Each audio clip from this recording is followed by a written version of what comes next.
बेड़िया और जंजीर हवा में।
मैंने नहीं मारा कल्लू को।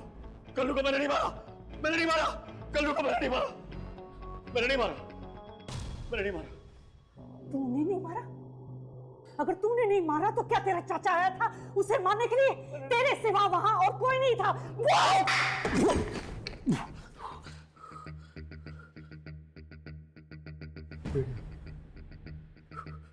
बेड़िया पहने कोई आया था, वो मुझे नहीं मारा कल्लू को। बेड़िया पहने? कौन आया था बेड़िया पहने? दिखाई नहीं दे रहा था। दिखाई नहीं दे रहा था मैडम। अच्छा, तो दिखाई नहीं दे रहा था, लेकिन उसकी बेड़िया तुम्हें नजर आ गई? हाँ, हवा में झूल रही थी मैडम। बेड़िया बेड़िया हवा में झूल रही थी। हवा में बेड़िया झूल रही थी? उसने कल्लू को बेड़िया मारा। बेड़िया मारा, इसे दीवार से मार दी। हंसी का पन्ना पता नहीं मैडम। चक्कर नहीं आ रही है। करो आप सच करो, कल्लू को उसने मारा।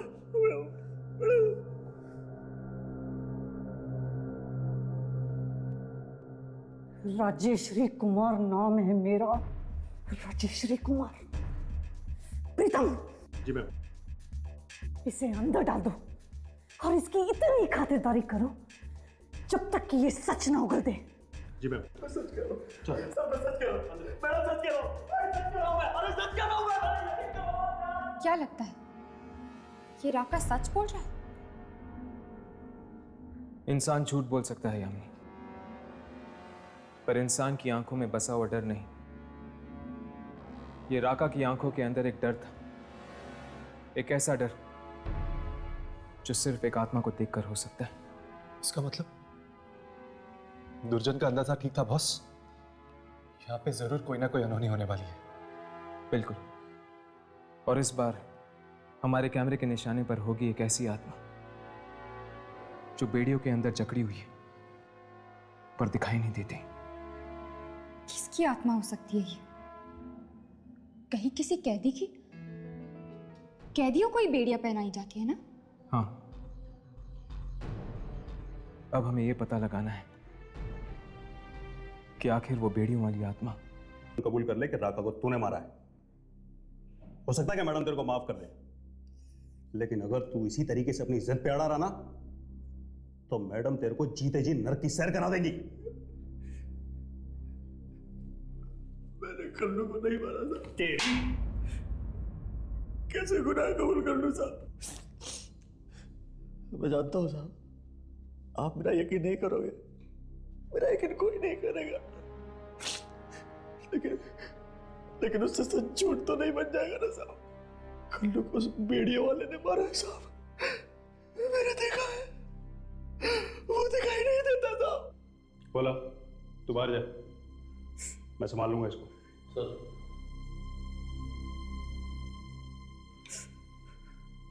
देख, ये जो तेरी कहानी है ना बहुत अच्छी है। तेरी इस कहानी पे एक अच्छी किताब छप सकती है, अच्छी फिल्म बन सकती है, लेकिन इस जेल में तेरी इस कहानी का एक ही अंजाम होगा, तेरी मौत। समझा? मैडम मरवा डालेंगे मुझे। मैं इसीलिए तो कह रहा हूं कि मान ले रखा हूं तूने मारा है।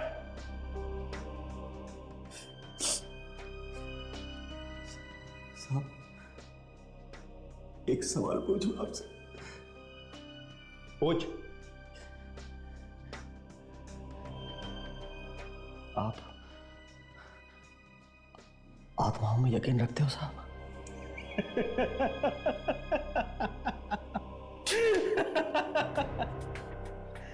अबे ये आत्माएं कुछ नहीं होती, ये सिर्फ कोरी बकवास है लोगों को डराने के लिए।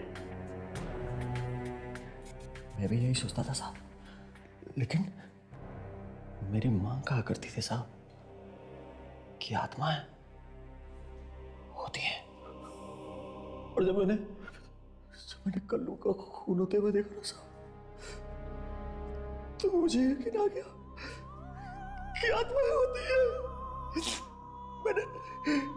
मैंने बेड़ियों वाले की आत्मा को देखा साहब। देख, इतनी देर से तेरी बकवास सुन रहा हूं, इसका मतलब ये नहीं है कि तू मेरे सर पे चढ़ने लगेगा। पागल खाने भिजवा दूंगा ना, तब पता चलेगा तुझे। सर में बिजली के करंट लगेगा तब दिमाग ठिकाने आएगा तेरा। लगवा दो साहब, मुझे पागल खाने में तो साहब बिजली के करंट लगवा दो साहब, मगर मुझे इस जेल में मत रखो साहब। यहाँ पे आत्मा है तो मेरी जान के पीछे लगी हुई है, मुझे यहाँ से बाहर निकलना है साहब। ये अपनी आपस की बात है, मुझे यहाँ से बाहर निकलना है। मैं आपको आपकी मुंह मांगी कीमत दे सकता हूँ साहब। पूरे कितना पैसा चाहिए आपको? मुझे खरीदेगा? रिश्वत देगा मुझे? रिश्वत नहीं दे रहा हूँ साहब, अपनी जान की कीमत दे रहा हूँ। मुझे यहाँ से बाहर निकलना है साहब। सुनो, कितना पैसा चाहिए आपको? मैं दूंगा साहब, बाहर निकाल दीजिए साहब। 25 लाख रुपए हैं तेरे पास में? 50 दूंगा साहब, दूंगा। बैंक में डकैती डाली थी ना, 200 कैश कर रहे हो उस पर, कैश दे दूंगा साहब, पूरा कैश। मुझे बाहर निकाल दो यहाँ से, बाहर निकाल दो। तो ठीक है बेटा, आज की रात तैयार हो जा। आज की रात तेरी आखिरी रात होगी। क्या बोला? अंदर आओ। हर्ष, ये राघव का है, दिखाई नहीं दे रहा। बाहर गया फोन करने, यहाँ पर नेटवर्क नहीं है, जरूरी फोन करना था उसे। ओह, ये राघव भी ना प्रिया से ज्यादा जरूरी उसके लिए कुछ भी नहीं है। हाँ, दीवानों की तरह प्यार करता है उसे। मैं अक्सर सोचा करती थी कि अगर मुझे प्यार होगा तो कैसा होगा। सुना है जिंदगी एक हसीन सपना बन जाती है जब किसी को प्यार हो जाता है। अच्छा, तुम्हें किससे प्यार हो गया? नहीं नहीं, वो तो मैं प्रिया की नजर से बात कर रही थी। हर्ष, तुम्हें कभी किसी से प्यार नहीं हुआ है?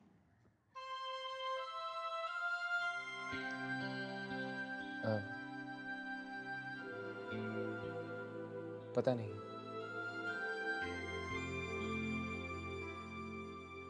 मुझे अपनी जिंदगी के बारे में कुछ नहीं पता यामिनी। मुझे तो ये भी नहीं पता कि मैं हूं कौन, मेरा नाम क्या है, मेरी पहचान क्या है, मेरे घर वाले कौन हैं। बस एक दिन अचानक से मेरी आंख खुली और पाया कि मेरी जिंदगी एक कोरे कागज की तरह खाली है। हर्ष, जब तुम अपने अतीत के बारे में बात करते हुए परेशान हो जाते हो तो मेरा मन करता है गले लगा लूं तुम्हें। माना कि तुम नहीं जानते कि कल तुम्हारी जिंदगी में प्यार था या नहीं, पर आज का क्या? क्या तुम्हें अपने आसपास मेरा प्यार महसूस नहीं होता? यामिनी, मैं सोच रहा था कि अगर कल्लू को राका ने नहीं मारा बल्कि वाकई किसी आत्मा ने मारा है, तो उस आत्मा ने राका को कैसे जिंदा छोड़ दिया? मैं क्या बात कर रही हूँ, और ये है कि कल्लू और राका के बारे में ही सोच रहा है। हाँ हर्ष, वो शायद उस आत्मा को प्यार हो। प्यार? क्या? नहीं नहीं, मेरा मतलब है कि शायद उस आत्मा की कोई दुश्मनी हो कल्लू से। नहीं, मुझे नहीं लगता कि वो बेड़ियों वाली आत्मा एक जान लेके शांत होगी।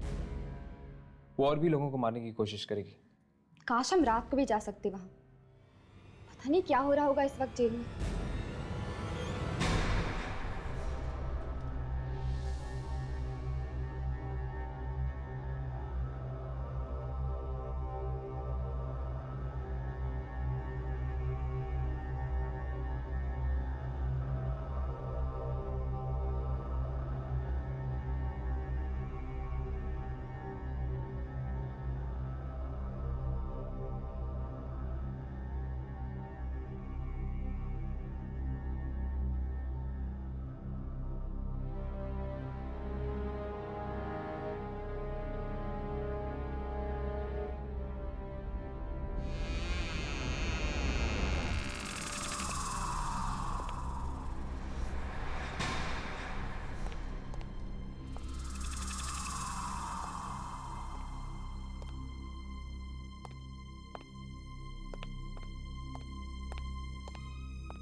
वो आप हैं?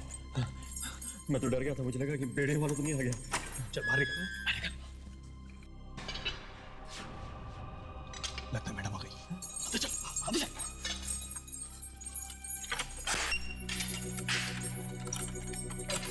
सर, ये मैडम नहीं है, ये बेड़े वाला है। मुझे पता है, मैं उसकी आवाज पहचानता हूँ। सर सुनिए, मुझे बाहर निकाल दीजिए, मुझे बाहर डाल दीजिए। सुनो सर, वो मैं भी देखता हूँ कौन है ये वीडियो वाला।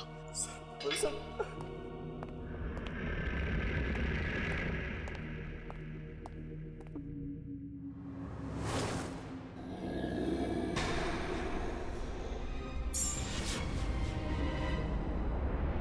कौन है?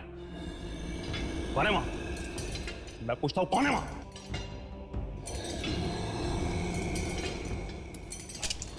हिम्मत है तो सामने आओ। रुक जाओ, वहीं रुक जाओ।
जगह ये न जाने कितने लोगों की मौत हुई होगी यहाँ पर। बेड़िया और जंजीर हवा में। तूने नहीं मारा? अगर तूने नहीं मारा तो क्या तेरा चाचा आया था उसे मारने के लिए? बेड़िया पहने को याद, वो मुझे नहीं मारा कर लूँ। बेड़िया पहने? कौन आया था बेड़िया पहने? दिखाई नहीं दे रहा था, दिखाई नहीं दे रहा था मैडम। दुर्जन का अंदाजा ठीक था बॉस, यहाँ पे जरूर कोई ना कोई अनहोनी होने वाली है।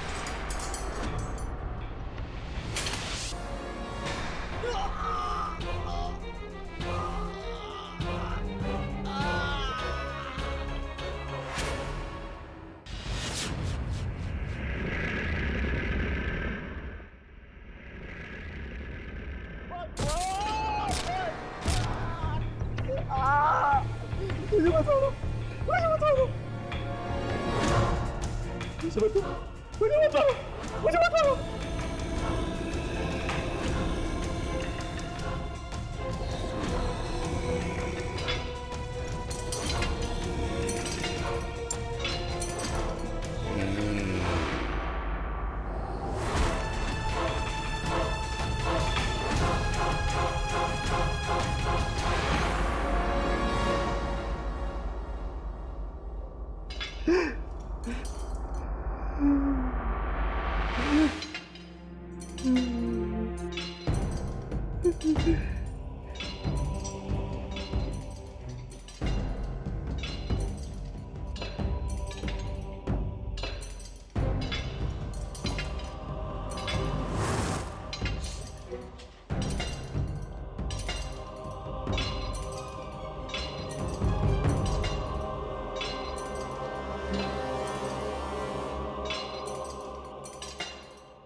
ए, कौन है रे तू?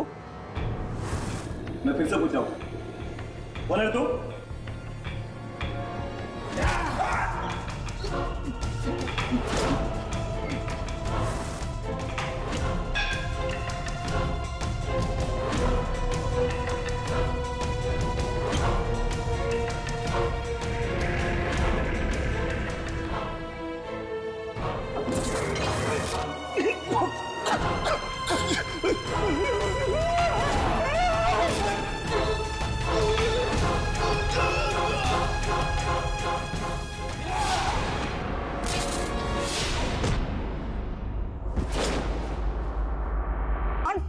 मेरे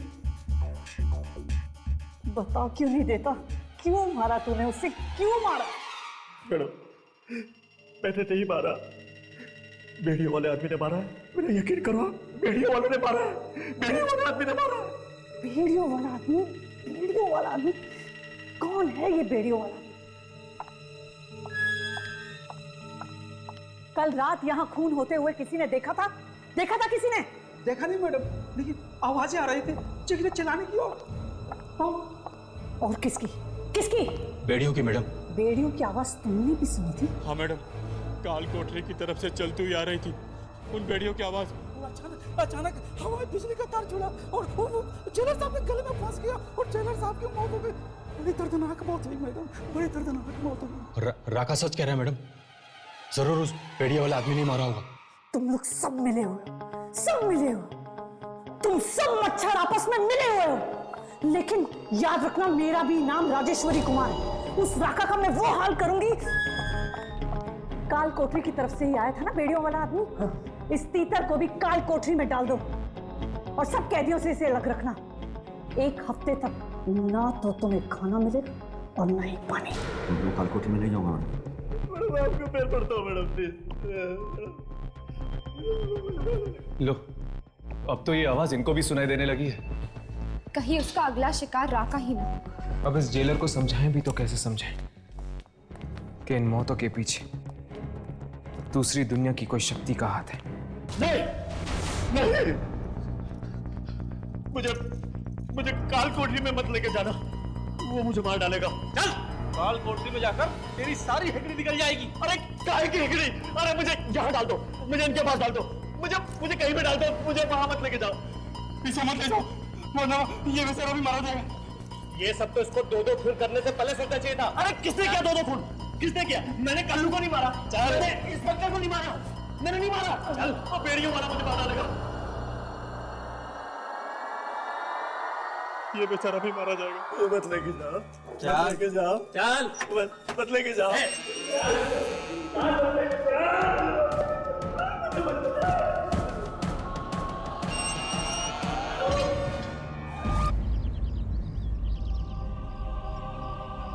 2 दिनों में 3 जनों की मौत, एक कैदी, एक वार्डन और एक पुलिस ऑफिसर।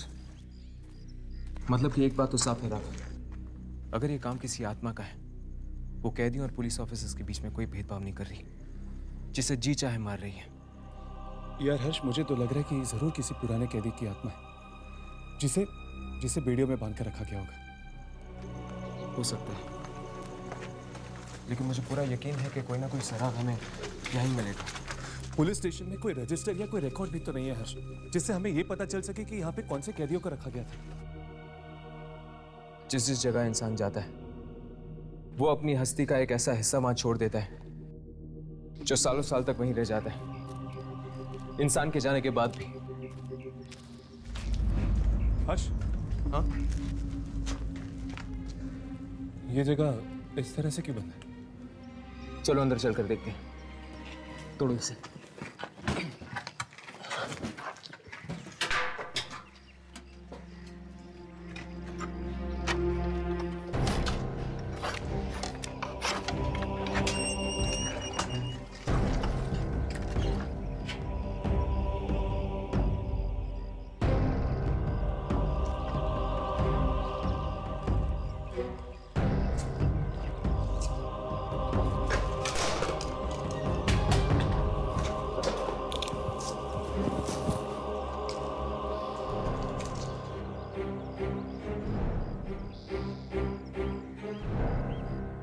न जाने कितने सालों से ये जगह बंद पड़ी होगी।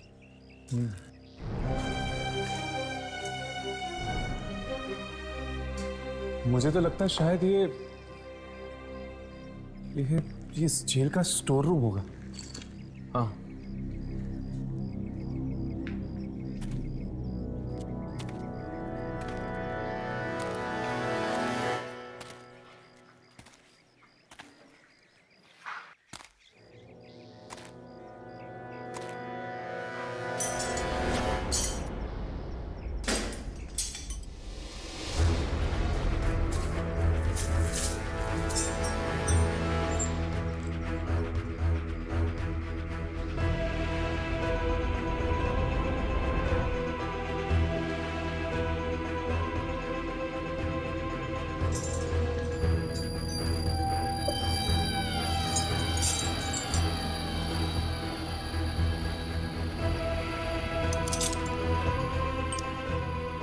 बेड़ियों के ऊपर खून। हर्ष, ये तो जेलर की यूनिफॉर्म है। इस पर भी खून है। हर्ष, लगता है कोई आ रहा है। चलो, कल दोबारा आते हैं। चलो।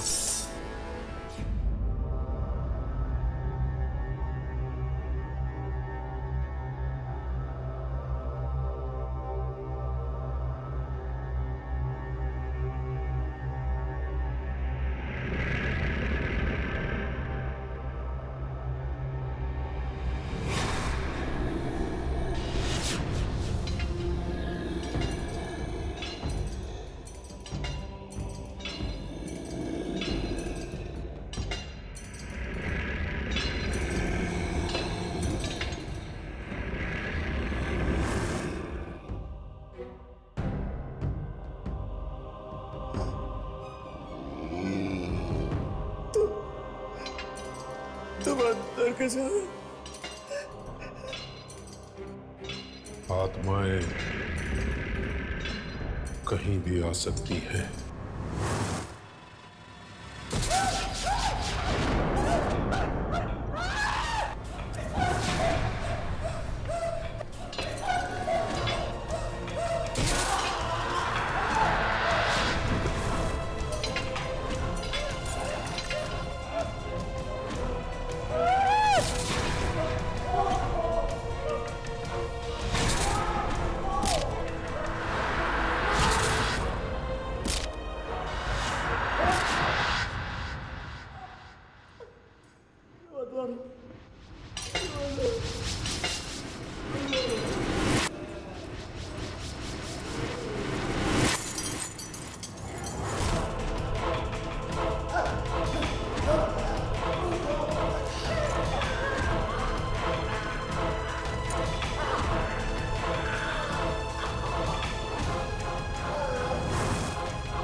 इतना हंगामा क्यों हो रहा है यहाँ? मैडम वो राका के कमरे में से आवाजें नहीं आ रही है और कल से उसे कुछ खाने को भी नहीं दिया।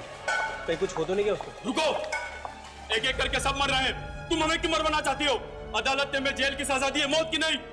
जहाँ तुम खड़े हो वहाँ राजेश्वरी कुमार का राज चलता है, किसी अदालत का नहीं, समझे? चलो।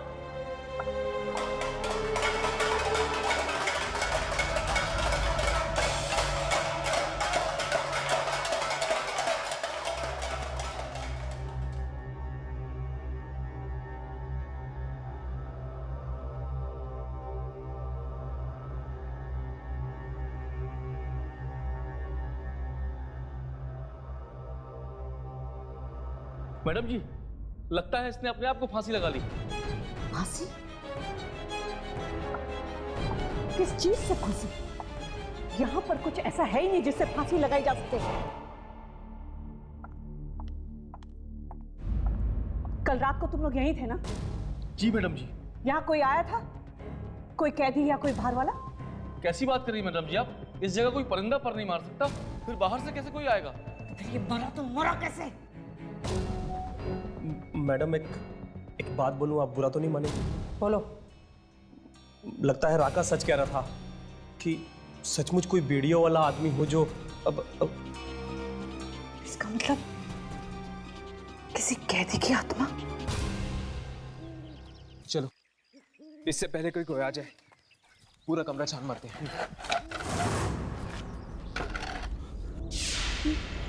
ये आवाज शायद अंदर से कोई है।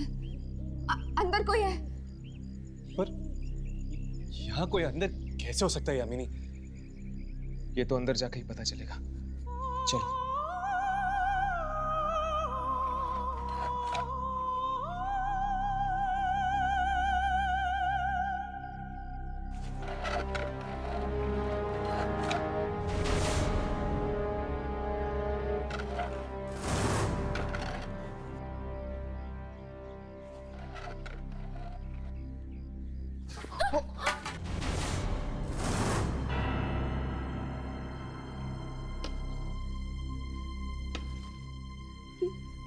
ये तो मालती, ये अंदर क्या कर रही थी?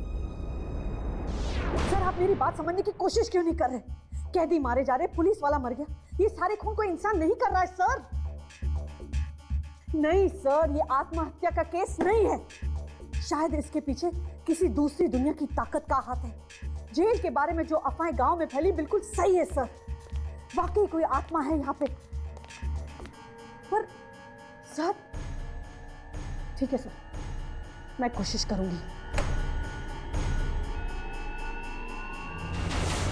अरे तुम लोग यहाँ देखो, अपनी फिल्म के बारे में भूल जाओ और जेल में कदम मत रखना।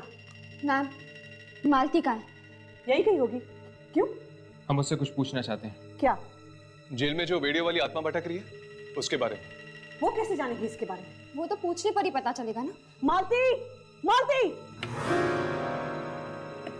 उस जेल के दरवाजे के बाहर क्या कर रही थी तुम? और हमें देखकर भाग क्यों गई? जवाब दो, इस तरह चुप मत बैठो। पता है वहां पर कितने लोगों की जान जा रही है? उसे ढूंढने गई थी। उसे किसे? राघवेंद्र कुमार। राघवेंद्र कुमार? वो कौन है? जेलर राघवेंद्र कुमार, जिसकी आत्मा जेल के अंधेरों में भटक रही है।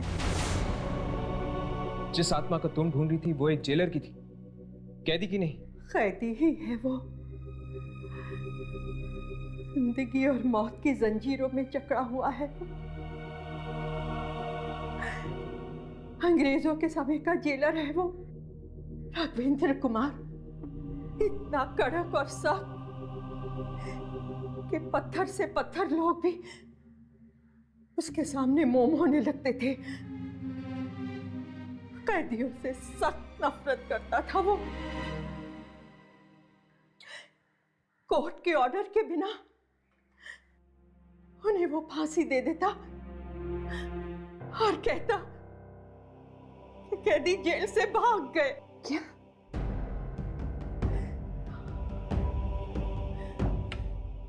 कैदी भी उससे सख्त नफरत करते थे। एक दिन सबने उसे पकड़ लिया और जंजीरें पहना के फांसी देने ले गए।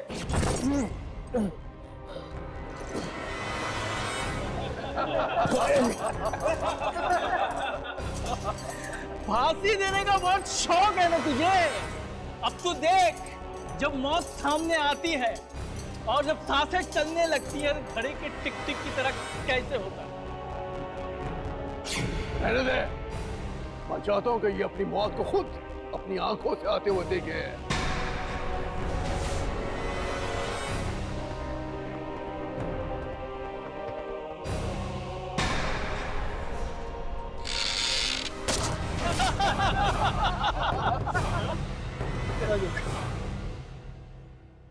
खून खून और तब से उस जेलर की आत्मा भटक रही है उस जेल में। पर ये सब आपको कैसे पता?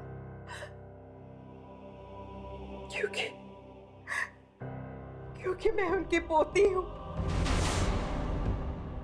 फिर तो मुझे अभी के अभी जेल खाली करवानी पड़ेगी। मैं कैदियों को वहाँ मरने के लिए नहीं छोड़ सकती। मैं उन्हें बाहर निकालूंगी। नहीं, नहीं, नहीं, कोई नहीं जा सकेगा। खोलो, दरवाजा खोलो। दरवाजा खोलो। बंद क्यों कर दिया? राजेश्वरी जी, राजेश्वरी जी।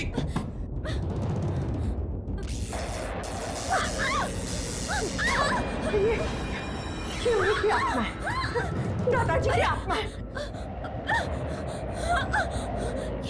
क्या?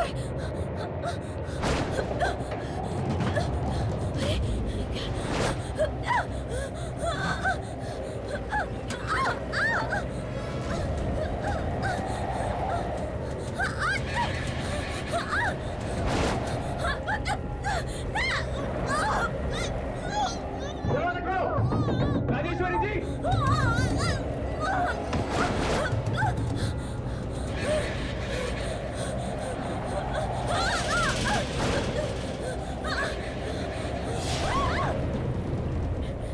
मैंने बहुत सारे कैदियों को मार दिया है तूने। मैं तुझे और नहीं मारने दूंगी।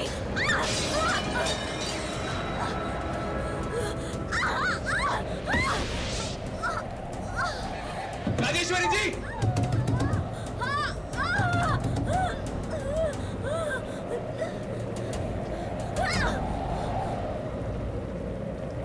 राघवेंद्र कुमार, तुम कानून को अपने हाथ में नहीं ले सकते। मुझे जाने दो मुझे।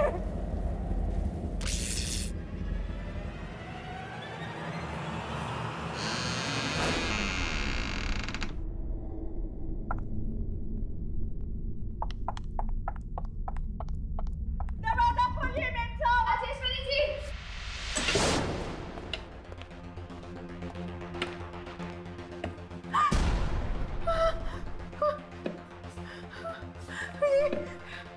ये सब वो देखो, वो नहीं हटिया।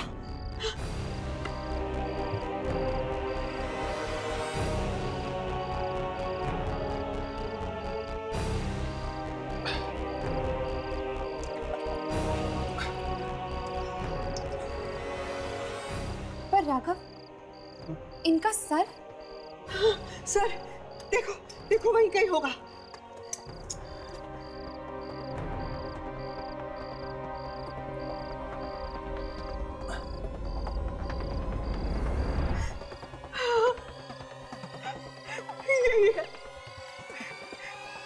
ये मेरे दादाजी की हड्डियां।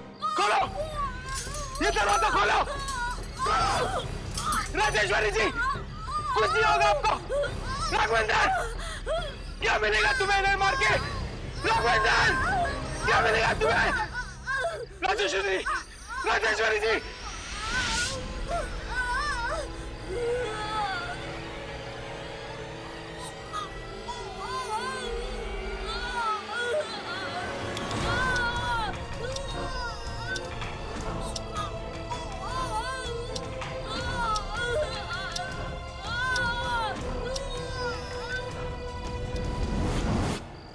Raghav,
thank you very much. अगर आप लोग नहीं होते तो शायद मैं आज यहाँ पर नहीं होती। थैंक यू कहकर आप हम सबको शर्मिंदा कर रही हैं। वैसे अब आप सब इस जेल में रह सकती हैं। जेल में अब कोई खतरा नहीं। हाँ, आखिर दादाजी की आत्मा को मुक्ति मिल ही गई। अब किसी की जान को कोई खतरा नहीं।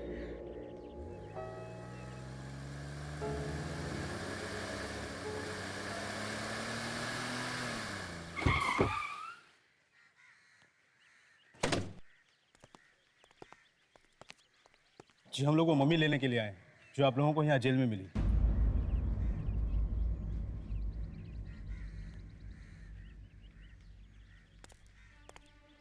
ना जाने ये मम्मी कितनी पुरानी होगी और पता नहीं इस जेल में कहाँ से आई। ये तो अच्छा हुआ आप लोगों ने फोन करके हमें यहाँ बुला लिया। अगर ये मम्मी किसी और के हाथ लग जाती तो पता नहीं क्या होता। क्या हो जाता? वो आपको बाद में पता चलेगा। फिलहाल हम चलते हैं और शायद फिर मिलेंगे हम।